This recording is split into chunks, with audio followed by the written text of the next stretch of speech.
I'm going to tell you what just happened to me in the Lima airport. I was almost a victim of a scam, and a scam that would have been kind of dangerous, to be honest. I got to preface this by telling you that I flew Delta down here in March, and it was a terrible experience. I will never fly Delta to Peru again. There were delays, there were changes of planes. I had 4 different planes. One of them sat at the gate for an hour before they announced that there was something wrong with it. They had to find another plane, so we had to sit there go back into the Atlanta airport for 8 hours. Then finally a new plane, they got to Peru and they lost my luggage. I had to spend 2 more hours in the airport here, waiting for my luggage that never appeared, and then they finally brought it to the hotel at 3 in the morning, and they had to wake me up to go down and sign for it. Anyway, it was just awful. Then today I had a flight. My flight was at 11:30, but I had to leave the hotel that I got, but they let me stay until 5:30, which was very nice of them. But I still was going to be super early at the airport. And on the way to the airport, I get the ding notification from Delta. Your flight's delayed by an hour. All right, here we go again, I thought. So I go in and I couldn't see where the Delta, where you check in and stuff. There's signs for Latam and Avianca and all these South American airlines, great American airlines, but no Delta. So I asked someone at an information booth where it was. They said, oh, it's down at the other end. So I go down, and it still wasn't there. So I asked someone else, and she said, can't remember now if it was a woman or a man. He said, oh, they don't open till 3 hours before the flight. So, okay, well, that would mean it would be I was there about 7. It was going to open about 9. Fair enough.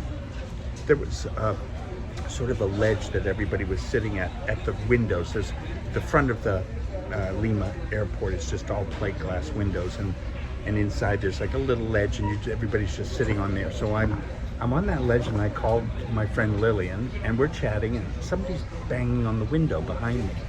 Tap, tap, tap, tap, tap. And of course I thought, well, it can't be for me. Why would it be for me? Bang, bang, bang, bang, bang. Senor, senor. And I turn around, and it was for me. They're pointing at me, and I had to do one of these, I couldn't really see through the reflection.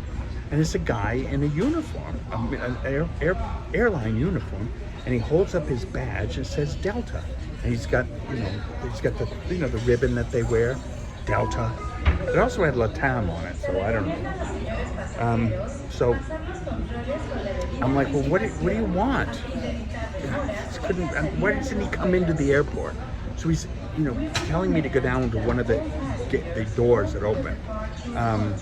So I go down, and he goes, Delta Central Office. So I'm like, Delta Central Office? First of all, how does he know I'm on Delta? I didn't understand that. And through my not great Spanish, I got that because I asked the information booth, they pointed me out. I think it was a little more than that. So, I don't know. Hope that's not okay. So okay. So I go outside, and then he hands me off to a young woman who's also wearing a uniform, airline uniform, also has Delta ID. And she says, Delta Central Office. They take me out of the airport, behind the airport, and then through like a mall. It was an outdoor mall. And then down this road with almost no lights, and I'm like getting like, And she's got the bag I was going to be checking, so the bigger bag. And finally we get into this place where it's all like parked trucks, and there's a small plywood building, maybe 10 by 10, plywood painted white. Nothing's Delta Central Office. And inside are 2 young women, again in uniform, with laptops. At this point, I'm still not, believe it or not, I really wasn't suspicious, because I had never taken Delta before, and I thought, well, maybe they're new in Peru, and they're just, things can sometimes be a little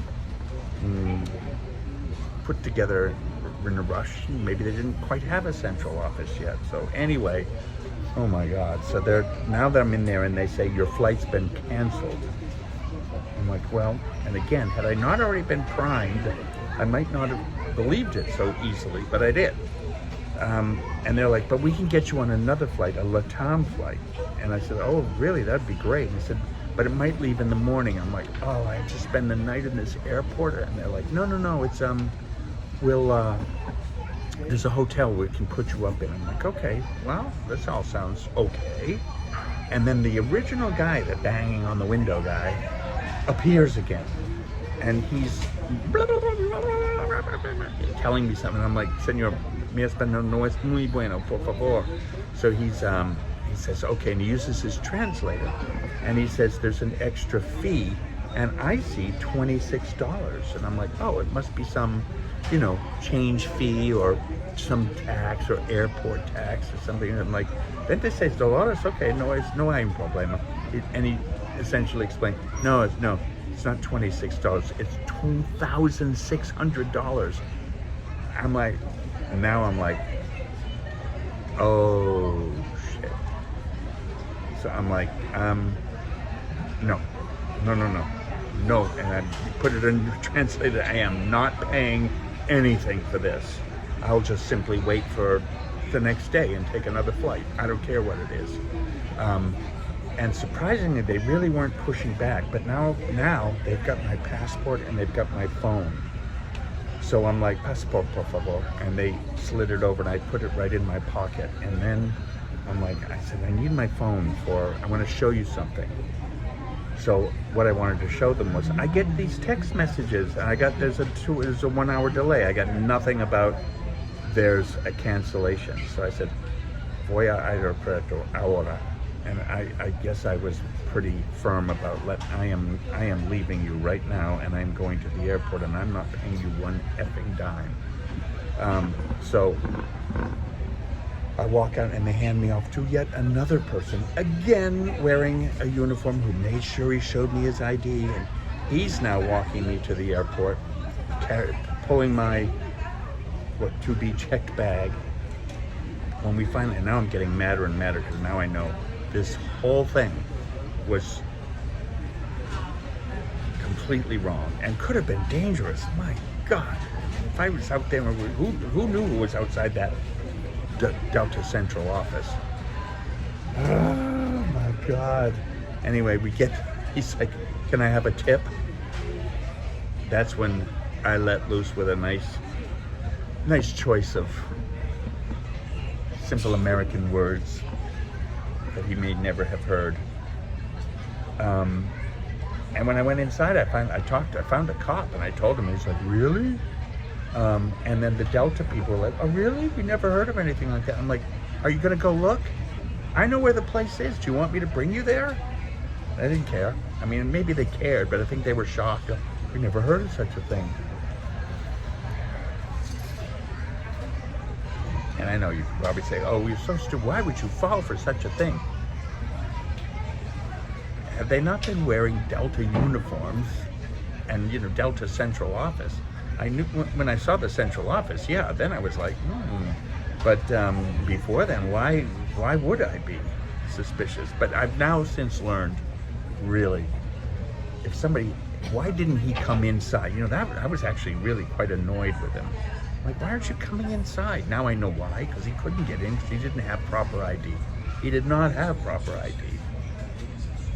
He probably had an ID for, I don't know, to run an ice cream stand or something. I had no idea of that. So anyway, I got out of it without being fleeced or worse, killed. So